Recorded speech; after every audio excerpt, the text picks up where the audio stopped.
ఉచిత RTC bus ప్రయాణం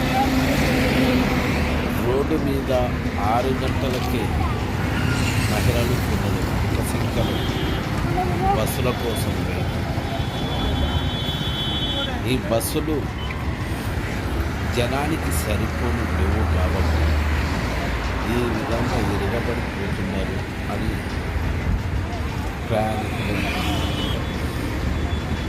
free ఇచ్చారు, ఫ్రీకి తగ్గట్టుగా బస్సును కూడా వేయాలి కదా అంటూ ప్రజలు మాట్లాడుకుంటున్నారు.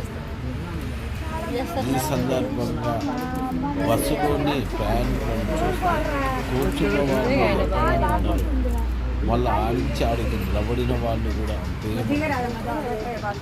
కొందరు పెద్ద మనుషులు నిలబడి పోలేక బస్సు దిగేటప్పుడు కాళ్ళు కుట్లు పడి నడవలేకపోతుంది. ఇది గమనించాలి అంటూ అక్కడ స్త్రీలు ఎస్బీఎన్ కేసు చెప్పడం జరిగింది. స్త్రీలు కొంతమంది ఆధార్ కార్డుని చేతిలో పట్టుకొని సిద్ధంగా ఉన్నారు. తమ